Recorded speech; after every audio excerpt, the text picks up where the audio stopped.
Okay, in my first video in this series, I made the case that the ability to hit the grass on the target side of the ball was fundamental number one. In the next video, I gave you an address position that would encourage solid contact. Next, we demonstrated that going through this ball, you had to move your weight forward to give you a good chance to hit it solid. And we showed you how if your weight stayed back, if you got too far behind it, you might hit behind it. In this video, we're going to take the next step in this puzzle and show you where your hands need to be when you hit this ball. That is another key ingredient to solid contact. So, to demonstrate this, I'm going to put this blue stick on the ground right in the middle of my stance. I'm going to go to the address position we gave you a couple videos back, which is to put the hips just a little left of center in the stance. Got my upper center right over that blue stick.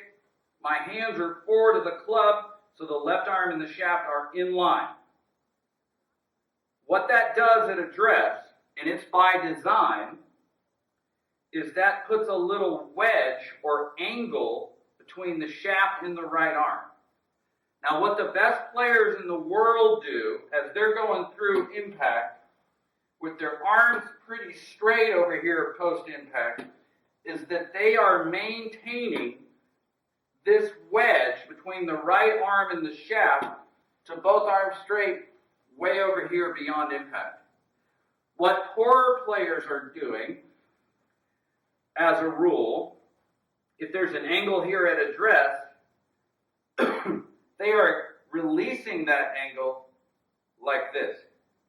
And if you release it too soon, can you see how the club gets longer, and that would make me hit right back there. So even if my weight is moving forward, if I release these wrist angles, I still have a chance to hit back there. Or if I get tired of that, I might pull in my arms so as to not crash on the ground, into the ground, and now I've hit it thin every time. So, what I would do as a drill, if this is an issue for you, is hit hammered, not lazy swings, but 3/4 punch shots. And what you're going to try to do is maintain this wedge between the right arm and the shaft all the way to the finish of the stroke with your arms pretty straight. This is Mac O'Grady, two-time PGA Tour champion and the best ball striker I've ever seen in person, demonstrating a knockdown shot.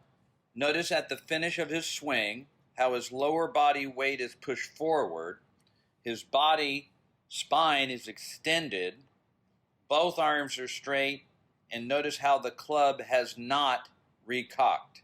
This is the perfect finish for a knockdown shot. So that would look like this. Go back to my good address, hips are forward, upper body centered, hands are forward, arms straight. Maintaining this angle. Can you hear how the clip of the grass is on that side each time? So we'll do 3/4 swings, create the wedge at address,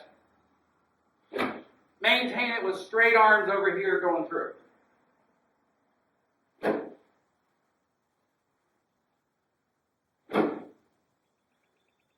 So I wouldn't want to hit this shot like that. Arm straight, wedge maintained, push your weight forward, keep that wedge in there. That is a great drill for everyone who has a tendency to release these wrist angles too soon. Just a key component to solid contact.